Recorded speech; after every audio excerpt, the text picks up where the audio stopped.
It is no secret video games have been around since the dawn of time. Look at this little guy swimming in the dinosaurs, drinking bath water. They might drink their bath water. They might sell it online. Who knows? That's part of the magic of history. There's just some things we'll never know. One of the biggest, hardest pieces of humanity, you could say, is that we don't know always how to use our time. In fact, people complain that playing video games is a waste of time. I argue that it's a healing kind of time. There is healing to be done with video games. Today I'm talking about the top 5 games that'll put a pause on your depression because I believe that it can help with your mental sanity. Oh, come now. Do you really think you can beat me as I am now, fool? Absolutely, we can beat depression, baby. Here we go. Numero uno. My head. I'm shy. I'm shy. Hello, handsome. I'm happy by myself, you know. There you go. Stardew Valley, just one of those games. Got that dog in them. It doesn't matter really what time it is. Doesn't matter what day it is. Doesn't matter what you're going through. You can come back to this game and enjoy it in all the same ways that you enjoyed it before, which is insanely unique because Harvest Moon had a lot of potential. Kind of like a kid who's really smart but no college money. He just can't get out of the gate and go do something because he's lacking the funds. The college system, it just failed him. He couldn't get in there, no tuition, no scholarships, nothing. And Harvest Moon was, again, an excellent game, but it lacked a lot. And Concerned Ape came in and was like, look, I'm going to give him a grant. Here you go. Here's a little extra love. Boom. Oh, he made himself into a little engineer, and now he can do a little bit of everything. And that's what Stardew does. The collectathon is more enjoyable than most games. The combat is actually interesting and engaging when you get good stuff, which happens later on. And none of it is cryptic. And what I mean by that is you don't have to use a guide for every single thing. Most of the information can be found actually within game, and there are fun things to look up, but most of the stuff you can understand just by playing the game, finding secret notes, and it is an actual engaging experience. The people are interesting, the play style is interesting and different each time you play it if you want it to be. Of course, you're not going to change it up. You're going to marry the same people and play the same way. Oh, I'm going to do the no crops, animals only, fishing all day. And you're not. You're just going to go back to doing, I'm only making 50 G's every Tuesday. Something's got to change, and then eventually you go back to it. But you can take whatever sadness or anger you had in real life and transfer it over to Stardew. It's a nice cushion. Would recommend 10 out of 10. You just throw my bomb back at me? That's impressive. This ain't your mama's farming simulator. Some of you are probably looking at this like, wait, why is Smash up here? I'll tell you why Smash is up here. Smash is special to you. Whether you know it or not, it's been around for decades. It's not just about the Nintendo exclusives either. There's other characters in here. It's a mix of your childhood. It's a mix of your adulthood. There's nothing about this game that does not ring nostalgia and ease. Now, it's true. You go online, you get wrecked a few times. Maybe you get a few wins because somebody lagged out. Whatever. Great. But at the end of the day, you get to play some of your favorite old school characters. And you get to beat up people. And what better than taking your frustrations out than grabbing the controller, getting on the 100 melee smash that no one ever plays, maybe a home run bat, that mode that no one jumped on, and having a good time. One of the things I personally enjoy is the fact that the characters pull stuff out of nowhere. Diddy Kong doesn't even wear pants. So where does the banana come from? Peach and the turnips. That's kind of crazy. Mario spitting the acid reflux. When you really sit down, you get to view the characters not only as just battle items, but overall their unique movesets, seeing the trophies and getting to read about things. Even going back to the old ones and feeling that out. You don't just have to play the new one. Play the old ones too. They're amazing. And they're fun, nostalgic, and it really just kind of takes you back to maybe a time and a place where you didn't have to think so gosh darn hard about everything. Definitely 95 out of 10. You can go forever with that behind, baby. Super Mario 64! It's a special kind of game for a lot of special reasons. And mainly one of them being the fact that you do not have to do everything in a certain order. You get a lot of freedom. You get a lot of time. There's not a lot of crunches. Unlike some of the older games, there's the time frame involved. There's a point system, blah, blah, blah.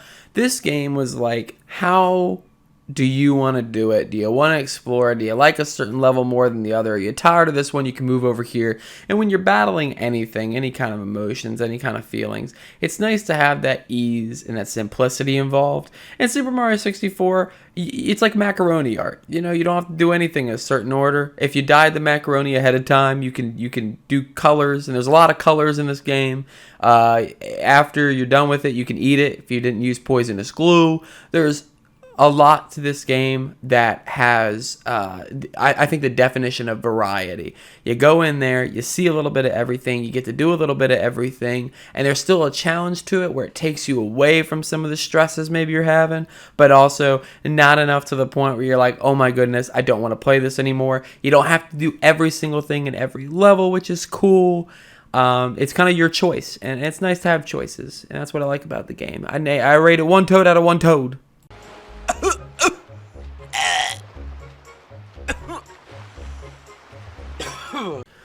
Zelda, what can we say about Zelda? One of the most hyped and overhyped. I'm just kidding. There's nothing overhyped about Zelda. Zelda has several games in the franchise. I picked Wind Waker here because it's light, it's cartoony, it's fun, the environments are great, the sailing is relaxing, trying to find treasure is fun and unique, especially in the newer version because the older version did it terribly. No big deal. We forgot about that part. Don't worry, Nintendo. We're on your side sometimes.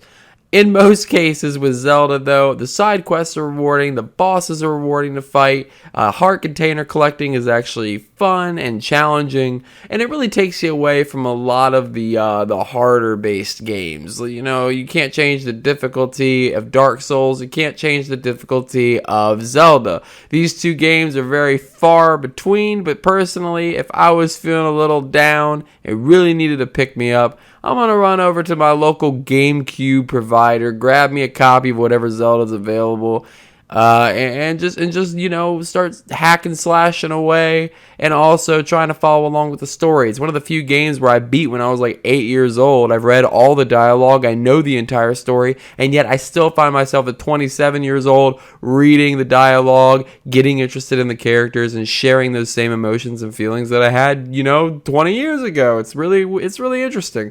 So definitely one I would suggest go ahead, pick it up, go back to one of your favorite ones or one that looks cute you haven't beat yet. Would rate it 5 yeahs out of yeah. Look at that run. She was hustling. Go ahead with it, girl. All right. Keep in mind that none of these were in some type of order, really. The goal was just to make sure people understood that I have a list of games that I come back to for comfort, something that reminds me of a easier time or makes a difficult time more easy. Ho! Anyway, number 1 on my list has gotta be The Sims. What better than basically having a life and then making another life so you don't have to live that difficult one at the moment? And you could be an astronaut or a comedian or an astronaut who's comedic in space and makes the sun laugh, and that way it doesn't destroy the earth. I mean, there's so many possibilities, and they're endless with all the crazy DLC, lots and lots of DLCs. I don't have half of them. I bought Sims Pets, which is the reason that I'm here in the first place. I went viral for that so long ago. But The Sims has so much to offer. You could do anything and everything. You can control so many different aspects of the life in which you want to live, or the sim that you're making you want to whose life you want to make more difficult. You know, there's all kinds of outlets is what I'm saying, and I think those of you who have played The Sims definitely know what I'm talking about, especially the old style. You just stick a chair in front of a fireplace and wait, or, you know, put a pool in and put some walls up. Whatever's going to help you, do your thing. Me personally, I like having my sim marry a bunch of people and then taking all the money from them and leaving them in the dust. That was one of my ideas for a stream. And honestly, you know, when I play The Sims, I feel not nostalgic per se, but I almost feel like there's so much to do when I come back to a new Sims run, even if I just made a family and I haven't played for like 2 years, or I'm playing 2 months ago and decide to play again. It's always fresh, and it's always new, and I can always do something different if I really want to, and that's the cool part. And there's so many different ones. It doesn't have to be the Sims 4 here that I'm showing. I loved the story mode in the Sims Busting Out. I love the story in the Sims original for GameCube. There's just a lot involved when it comes to storytelling, and also the freedom of choice in those two games. You can do pretty much everything. So that's my final choice here. I just realized I did not give a rating to The Sims. I think they used to be like Shopheim or Shoo. So I'm going to say 20 out of 25 Shoo because DLC is crazy. The DLC is wild. that marketplace is crazy. Anyway, I really hope you guys enjoyed the video. This is the outro. My goal was to either bring you back to games that you had played once and maybe help you get out of your head with some things. You know, you clicked on the video, I'm guessing you might be going through something, or you just wanted to see a list that a random dude made, and hey, that's me. I hope you enjoyed it enough to subscribe. But also, I wanted to make it a point that if you haven't played these games in the past, grab a friend, grab some popcorn alone, hang out and rent the game from GameFly or whatever it is that people use nowadays, and go ahead and, you know, jump on there. Start playing The Legend of Zelda if you never played one, or maybe some Mario Odyssey, or, you know, Super Mario 64, whatever you saw on here that you liked. My goal was to make sure that people felt like they could see something that they would want to try or go back to, again, to be comfortable. And if you are struggling with anything in this world, never be embarrassed, never be ashamed. We're all struggling silently or out loud. Most of us are, so please do reach out to a professional to get some help, and or reach out to a friend or family member who can help you do those things, because that is really important, taking care of yourself, and video games only get you so far. Like I said, this is putting a pause, a little break on the road trip that is life. So thank you so much, guys. Follow me on Twitch/Philcube as well. That helps out a lot. And come watch me every Tuesday and Thursday at 10 p.m. Eastern Time. Do those streams. Most of the clips you saw here were from my streams, or I think almost all of them. And then also make sure you subscribe on YouTube. That helps me out a lot for future content.